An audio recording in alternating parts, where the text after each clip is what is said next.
ang mga goblins ay karaniwang mahina na mga nilalang, marahil sila talaga ay ang pinakamahina at isang grupo ng 6 na mandirigma ay nahihirapan labanan ang ilan sa mga ito. Hindi nila ito matamaan ng kanilang mga armas, lalo na ang kanilang mga spell at nagpapahiwatig na pwede silang makapatay, o sila mismo ang mapatay. Sa lugar ng Grimgar, ang mga goblin ang mga pinakamahina at doon ay huling nagising sina Haro at Ranta, kaya't na-miss nila ang kanilang tungkulin sa almusal. Si Mogazo, Yumi at Shihoro ang naghahanda ng kanilang almusal habang minomonitor sila ni Monato, at nagsimula ang usapan nila tungkol sa kanilang nakaraang buhay subalit wala silang maalala at unti-unting nawawala ang kanilang mga layunin sa buhay. Ang huling bagay na naalala ni Haro ay ang paggising niya sa mundo ng Grimgar ilang linggo na ang nakakalipas, at sa paggising ay naririnig ni Haro ang maraming boses at sa paglabas niya ay nakikita niya ang mga mukha ng mga kasama sa grupo at ng ilang iba pa, na nakatayo na labis na naguguluhan at hindi maalala kung paano sila napunta rito o kung saan nga ba ito. Natagpuan nila ang kanilang sarili na nakikipag-usap kay Brittany, ang kakaibang pinuno ng Volunteer Soldier Squad sa Ortana. Binigyan sila ng pagpipilian na maging isang volunteer o papatayin. Si Renji ang isa sa mga ibang nagising sa Grimgar ay tinawag si Brittany na manyak at sa pagkagulat ng lahat, biglang tumalon si Brittany mula sa kanyang upuan at ito'y may hawak na kutsilyo na nakatutok kay Renji, upang ipakita na walang sino man ang tatawag sa kanya ng manyak na walang mga consequences. Ang pagiging mga sundalo para sa pagsasanay, nakakatanggap sila ng 10 pilak bawat isa bilang tulong sa kanilang kabuhayan hanggang sa makapag-ipon sila ng pera sa pamamagitan ng pagpatay sa mga halimaw, at pagbebenta ng anumang natagpuan nilang kagamitan mula rito. Ang partido ni Renji ay binubuo ng mga pinakamalalakas habang ang partido ni Haro ay binubuo ng mga natira. Nalaman ni Monato na kailangan nilang sumali sa mga guild o association kung nais nilang maging volunteer soldiers. Ang grupo ay nag-uusap tungkol sa kanilang mga papel at bawat isa ay naghiwalay na para sa kanilang pagsasanay. Si Haro ay pumili na maging magnanakaw at pumunta sa guild ng mga magnanakaw. Agad siyang hinarap ng kanyang bagong guro, isang sexy ngunit malupit na teacher at ito'y ayon kay Haro. Matapos ang mga unang 7 araw ng pagsasanay, doon ay binigyan siya ng palayaw na, matandang pusa, at dahil sa kanyang mga mata na tila nakasara palagi, na para bang laging pagod na pinagtatawanan din ni Ranta. Sumali si Yumi sa guild ng mga mangangaso, sumali si Shihoro sa guild ng mga manggagamot, sumali si Ranta sa guild ng mga Dark Knight at sumali si Mogazo sa guild ng mga mandirigma, at sumali rin si Monato sa guild ng mga pari. Muling nagkakasama ang grupo at nagkukwento tungkol sa kanilang mga guro sa iba't ibang guild, habang sila ay nag-aayos para sa pag-scout sa kagubatan upang hanapin ang mga goblin, bagamat hindi nila ito magawang lusubin lahat dahil sa 2 goblin lang ay labis na mahirap na para sa kanila. Isa na namang walang kabuluhan na paglalakbay, na nagiging sanhi ng 13 na araw na walang kahit isang pilak na kinita at di rin makatulog si Haro. Nakikita niyang nagigising pa pala si Monato pagkatapos nitong bumalik mula sa pagsusuri ng impormasyon sa lokal na taverna. Nag-uusap sila ng ilang sandali sa ilalim ng pulang buwan, kung saan naalala ni Haro na hindi pula ang kulay ng buwan sa kanyang pinanggalingan. Kinabukasan, nag-scout ang grupo upang hanapin ang isang solong goblin na kanilang aatakihin. Maswerte sila nang makita nila ito na nag-iisa malapit sa ilog. Nagplano si Haro na hintayin ang kanyang signal. Ngunit sinira ni Ranta ang plano nila at ito'y tumakbo papunta sa ilog. Ginawa rin naman ni Haro at natagpuan ang sarili niya na mag-isa kaharap ang isang goblin. Habang nakikipaglaban para sa kanyang buhay, nag-reinforce rin ang iba at hinagisan si Haro ng isang kutsilyo sa balikat at nagtagumpay na masaksak ang leeg ng goblin matapos nitong tumalon sa kanya. Nagdiwang ang grupo, subalit masyado pa itong maaga at gumagalaw pa ang kamay ng goblin at gumalaw itong muli upang umatake.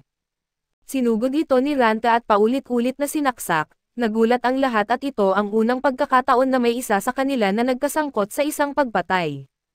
Ibinenta nila ang pilak at pangil ng itim na ngipin ng lobo na kanilang nalut mula sa goblin, at nag-take ng pahinga sa natitirang bahagi ng araw para mag-shopping. Naghanda para sa pagtulog ang mga lalaki matapos maligo, ngunit may ibang plano si Ranta at papasok siya sa banyo ng palihim upang makita ang katawan ng mga babae. Kaso hindi naging sang-ayon ang iba. Humihingi ng paumanhin ang mga lalaki, lahat sila maliban kay Ranta, Inamin niyang sinira niya ang pader habang nagtangkang tumingin at napalo siya ng malakas mula kay Yumi.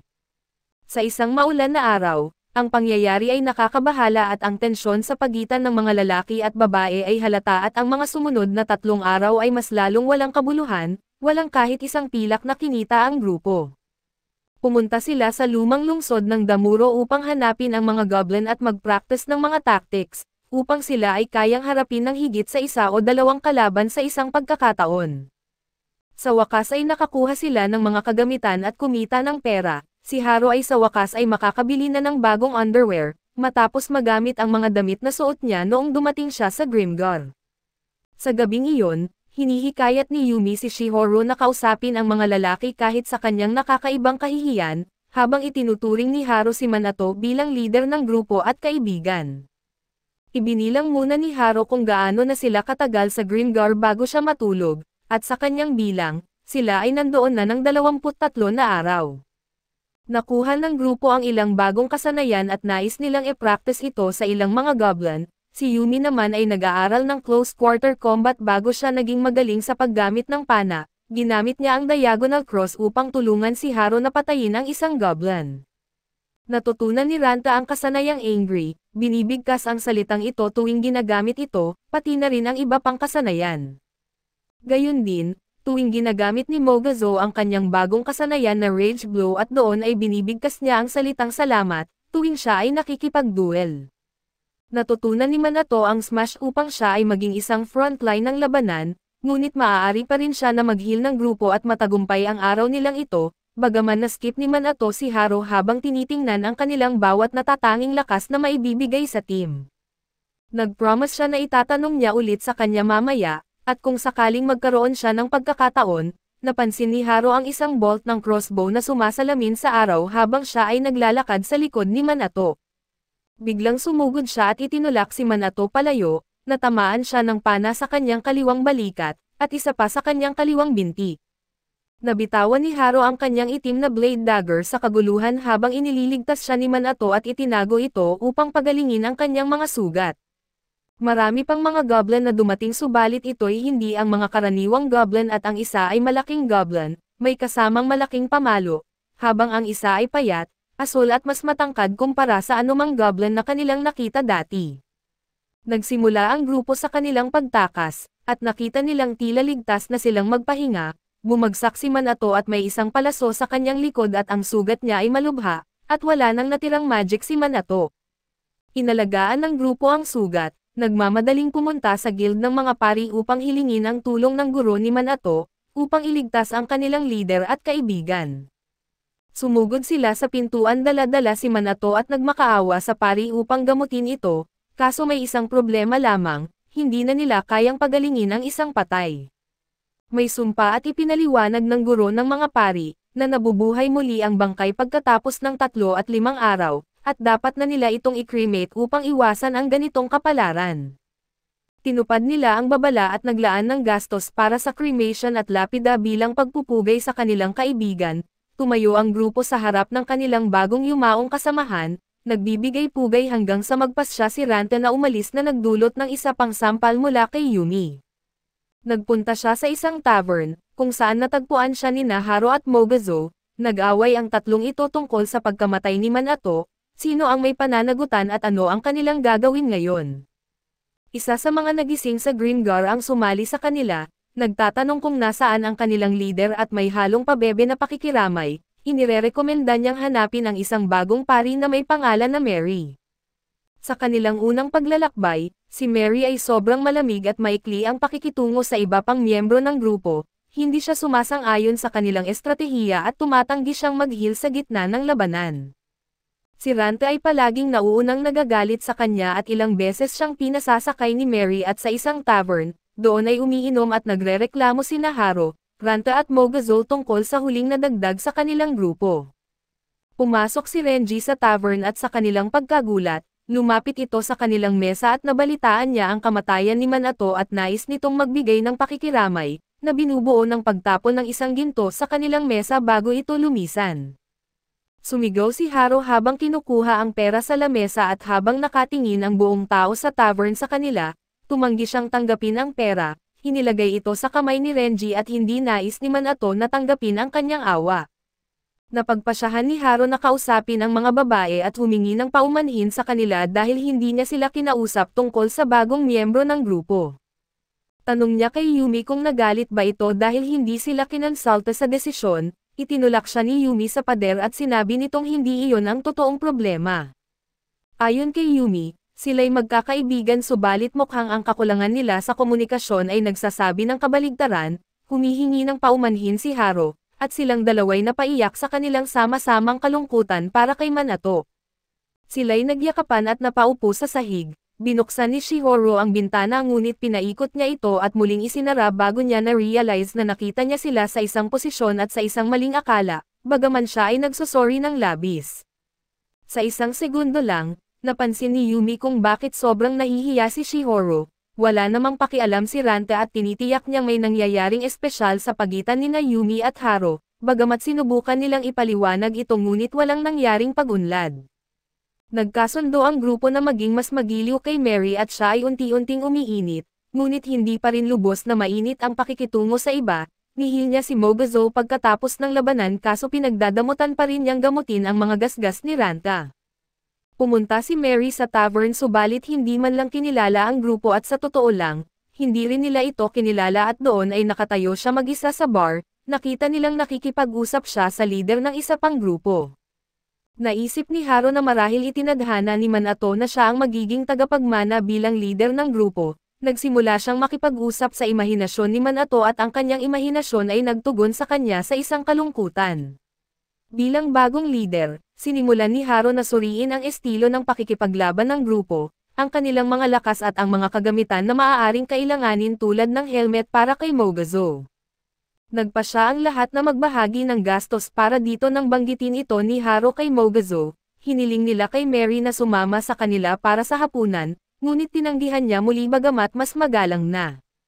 In-invite ni Haro ang natitirang miyembro ng grupo na makipagkita sa tao na nakipag-usap kay Mary sa tavern noong isang gabi, nalaman nilang isa sa mga miyembro ng grupo nito ay dati ring kasama ni Mary sa isang grupo. Ipinaliwanag niya kung bakit hindi gaanong masaya si Mary. Sa mga kuwebo ng Siren, may isang malaking kobold na tinatawag na death spots at dahil sa napakataas na posibilidad ng kamatayan kung makakita ka ng mga spot ng halimaw. Noong mga panahong iyon, tulad ni Minato palaging tumutulong at proactive na nagpapagaling si Mary sa grupo subalit ang kanyang grupo ay napinsala ng malaking kobold at doon ay wala na siyang magic, may dalawang kasamahan ng namatay at isa na lang ang natitirang nabubuhay. Hinihila ni Hayashi si Mary palabas ng mga minahan upang iligtas ang buhay niya. Sinisi ni Mary ang kanyang sarili sa pagkamatay ng kanilang mga kasama at hindi na ngumiti mula noon, matapos malaman kung bakit si Mary ay ganoon na lang kalamig, napagtanto ng grupo na mas marami silang pagkakatulad kaysa sa iniisip nila noon. Naaawa sila sa kanya at nagpa siya na tulungan siya sa abot ng kanilang makakaya at naglalakbay kasama si Yumi. Nakita ni Haro ang kutsilyo na kanyang natapon noong namatay si Minato at halos tumakbo na lang siya basta-basta, subalit tinulak siya ni Yumi bago mahalata ng goblin. Sa mas mahinahon na paraan, naisipan nilang sundan ang mga goblin upang matukoy nila ang hideout nito, humiling si Haro kay Mary na mag-usap sila at handa itong mag-quit mula sa grupo, ngunit sa halip, ipinaliwanag ni Haro ang pagkawala ng grupo kay Minato. Kung paano ang grupo ay hindi lamang mga basta-basta nakakilala kundi mga kaibigan din, at kinabibilangan siya ng isa rito at doon ay bumili sila ng helmet para kay Mogazo at patuloy na nag-e-ensayo at natuto ng mga bagong kasanayan. Kumikilala sila bilang mga tagapagtanggol mula sa mga goblin, araw-araw silang bumabalik sa lugar kung saan sila unang nakakita ng goblin na pumatay kay Minato. Nag-invest sila ng pera sa mga kagamitan at kasanayan at nagsimula si Haro na makakita ng berdeng ilaw, na naggagabay sa kanyang mga saksak gamit ang kanyang kutsilyo upang palaging tumama sa mga mahahalagang bahagi ng kalaban at ito'y nagiging instant kill. Kahit na hindi pa rin siya magkaroon ng maayos na pagtulog sa gabi, nakikipag-usap si Haro sa kanyang sarili, ini-imagine na si Minato ay naruroon kasama niya upang humingi ng payo. Kung dati ay kayang maalala niya, ngayon ay unti-unting nalilimutan ni Haro ang bilang ng mga araw at ang tanging tunay na palatandaan ng oras ay ang pagbabago ng kulay ng pulang buwan. Handa na ang grupo na gumanti para kay Minato at hanapin ang mga goblin na pumatay sa kanya, nagtipon sila at nagpasya na hindi na nila papayagan na may mawala pa sa kanila sa kahit ano pang mangyari. Unti-unti nang bumubuti ang pakikitungo ni Mary sa grupo at sinimulan nila ang kanilang pag-atake sa hideout ng mga goblin, madali nitong pinatay ang mga unang goblin. Pumunta sila sa ikalawang palapag, kung saan ang matangkad na asol at malaking berde na mga goblin na gumagawa ng matinding pinsala, nalalaman nila kung paano lumaban ang mga tao at doon ay nagulat sila. Sa tulong ng teamwork, napagtatagumpayan ni Mogazo ang malaking goblin, inihulog ito sa sahig sa pamamagitan ng isang malakas na atake. Nag-focus sina Haro at Yumi sa matangkad na asol na goblin at ito'y hindi tulad ng karaniwang mga goblin. Umakyat si Haro sa ibabaw ng matangkad na asol, at sinubukan na saksakin ito sa mga mata. Sa halip ay tumusok ang kutsilyo sa kamay ng goblin at hindi sapat ang kanyang lakas, upang magdulot ng malubhang sugat, napagtanto ng goblin ito at agad na umatras. Hinabol ng grupo ang goblin sa isa pang silid kung saan siya'y nakaupo na halos patay na, hindi na kayang makipaglaban. Habang si Rante ay nag-aangat ng kanyang espada upang saksakin ang goblin, biglang may isang pana na tinapon, tumama ito kay Mary sa likod at hindi makapaniwala si Haro na ito'y nangyayari ulit at hanggang sa sumagot si Mary, na kaya niyang pagalingin ang sarili. Sa kalituhan, bumangon ang matangkad na asol upang umatake, obviously ay nagpapanggap na sumuko upang maluko sila at ilor sa isang patibong. Agad na sumugod si Rante at tinapos ito ni Mug ng malakas na atake gamit ang dalawang kamay. Nakita ni Haro ang goblin na umatake kay Mary at hinabol niya ito, pumunta siya sa itaas ng bubungan kung saan sila'y naglaban. Nahulog ng goblin ang itim na kutsilyo at niyakap si Haro habang sila'y bumabagsak, dalawang kamay nito ay nasa leeg ni Haro at sumigaw si Yumi, hindi na kinailangan pang mag-alala at agad na kinuha ni Haro ang itim na kutsilyo at itinusok ito ng malalim sa gilid ng leeg ng goblin. Sa wakas, nakapag-revenge na sila para sa kanilang nawalang kasamahan at pumunta sa puntod ni Manato si Haro, at nag-iisip kung ano ang sasabihin. Iniabot nila ang mga bagong nakuhang badge at sila ay hindi na mga trainee. Alam nilang si Manato ay magiging proud sa kanilang lahat, inilagay nila ang badge na binili para kay Manato sa kanyang puntod. Pagkatapos ng kanilang tagumpay, nagpasya ang grupo na magkaroon ng isang araw ng pahinga. Nakakaramdam ng kakaiba sa sarili si Haro kapag hindi sila mag-e-ensayo o mag-hunt ng mga goblin at hindi niya alam kung ano ang gagawin. Ganito rin ang nararamdaman ni Mogazo at nagawa niyang magtrabaho at magayos ng mga gawain kahit mayroong day off. Pumunta si Rante sa pangingisda, kung saan nakita niyang nagpa-practice ng rock climbing si Yumi. Nagkita si Haro at Mary sa kanyang tahanan para magkape. Pumunta silang magkasama sa tavern upang magkita kasama ang natitirang miyembro ng grupo, at magpasya kung ano ang kanilang gagawin sa hinaharap. Nais ni Haro na magkaroon ng ibang plano para hindi sila maging kontento at mapagmataas, napag-usapan nila ang ideya na pumunta sa Cyrene Mine upang mag-ensayo sa paglaban sa mga kobold. Nagkaroon ng anxiety attack si Mary at nagmadali siyang lumabas upang huminga ng sariwang hangin, na sinundan rin naman ni Haro. Nagpakalma siya at naisip na ang pagpunta sa minahan ay magbibigay sa kanya ng pakiramdam ng pagkatruma, na kailangan niyang harapin ang kanyang mga takot upang malampasan ang mga ito. Si Haro ay pumunta sa guild ng mga magnanakaw upang mag-aral ng mga bagong kasanayan at magtanong tungkol sa berdeng ilaw. Ipinaliwanag ni Barbara na ito'y medyo normal para sa mga magnanakaw, ngunit hindi ito nangyayari sa ibang magnanakaw ng kasing lakas ng pangyayari kay Haro. Nang handa na ang buong grupo, pumunta sila sa mga minahan, may determinasyon na tulungan si Mary na harapin ang kanyang kalungkutan habang kinakalaban ang mga bagong kaaway upang mapabuti ang kanilang mga kasanayan. Pumasok ang grupo sa Cyrene Mine, madali nilang pinatay ang 3 lesser kobold at sinimulan ni Rante na tanggalin ang mga nose ring ng mga ito, na ipinaliwanag ni Mary na ito'y mga protection talisman. Ipinaliwanag niya na may mga lesser, normal at elderly na kobold at may gondola subalit ito'y may mahigpit na bantay, ginamit nila ang lubid ng will upang makalipat sa iba't ibang antas. Itinanong ni Haro ang moralidad ni Rante nang siya ay magpahayag na gusto niyang patayin ang natutulog na mga kobold, at ipinaliwanag pa ang pilosopiya ng Dark Knight, subalit wala itong naging epekto dahil lahat ay nagpatuloy na.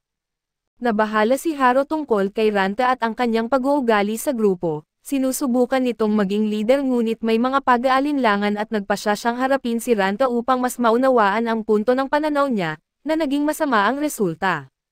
Tahimik at lumalayo si Ranta at hindi nais magkaroon ng mga kaibigan sa grupo at sa pagbabalik sa minahan, matigas at mapagmataas pa rin si Ranta. Dumating sila sa isang antas na may mga underground farm, aksidenteng napag-ana ni Ranta ang isang alarm na nagbigay alam sa mga kobold. Hindi lang naalarma dito ang ordinaryong kobold kundi pati si Death Spots ay naalarma din. Nagkaroon ng flashback si Mary tungkol sa kanyang dating koponan na nagpapalakas para sa pagpunta sa minahan. Ang boses ni Haro ang nagbigay alarma sa kanya at nagpatuloy na naging totoo sa kasalukuyan. Si Death Spots ay nasa paghahanap, subalit si Mary ay may talaan ng mina at itinuro ang grupo patungo sa isang templo ni Luminares, isang ligtas na lugar dahil bihira lamang na pumapasok ang mga kobold doon. Nakita niya ang staff na iniwan niya noon, ngunit biglang may 3 katauhan na lumitaw at ang 3 miyembro ng koponan na hindi nailigtas ni Mary. Nabuhay muli mula sa kamatayan dahil na rin sa sumpa ng walang kamatayang hari, silang 3 ay naglalakbay pa rin sa mga mina at natutunan ni Mary ang isang spell na tiyak na makakahupas sa sumpa kaya't matigil na nila ang kanilang paghihirap. Isang magnanakaw, mandirigma at albularyo, sinubukan ni Haro na magplano at mag-analyze, subalit ipinaalala sa kanya ni Ranta na siya ay hindi si Manato. Makakapaghintay sila ng sapat na panahon para makabasag ng sumpa si Mary, na nauwi sa pagiging abo ng mga ito at nagpasalamat siya sa grupo sa tulong nito sa pagpapahinga ng kanyang mga kaibigan at pagkamit ng kanyang kapanatagan. Naglaan ang grupo ng sandali para magpahinga nang biglang binasag ang pader ni Death Spots. Nagsimula silang tumakbo habang tinatawag ni Death Spots ang karagdagang tulong at sila ay higit na sa bilang. Nagsimula ang lahat na umakyat sa mga hagdanan upang marating ang antas sa itaas at ang ilang mga haligi ay nasira, at si Haro ay napagtanto na siya ay bumagsak ng malalim subalit si Ranta ay nahawakan siya sa braso. Sa oras na akala nila'y makakarating silang lahat, biglang bumigay ang mga haligi sa ilalim ng mga paa ni Ranta at gumawa si Haro ng hakbang upang saluhin siya, ngunit nabigo. Si Ranta ay bumagsak, napaligiran ng mga kaaway at nag-iisa at silang lahat ay nagkasundo na bumalik para kay Ranta, dahil sa sila ay may pangakong walang mamamatay at nais nilang tuparin ito. Nakarating si Ranta sa antas sa itaas at nailigtas sa kapangyarihan ni Death Spots, nagtatago siya sa isang patag kaso lang nahulog sa sahig ang isang bagay na naging sanhi ito ng pag-alert ng buong kalaban at sa kabutihang palad, hindi lamang mga kobold ang nakarinig ng kanyang ingay. Lumapit ang grupo sa kanyang posisyon, ngunit gayon din naman si Death Spots at biglang umakyat mula sa antas sa ibaba at ginamit ni Yumi ang kanyang huling arrow upang matamaan ang kaliwang mata ni Death Spots, habang ang grupo ay nagmadaling tumakas para sa kanilang buhay. Walang hadlang, lahat ay handang umuwi, ngunit hindi lahat ay handang hayaan sila at umakyat mula sa ilalim si Death Spots at papunta sa kanilang direksyon. Agad na kumilos si Haro. Inuutusan ang natitirang grupo na tumakbo at mabuhay habang siya at si Death Spots ay nahulog pababa.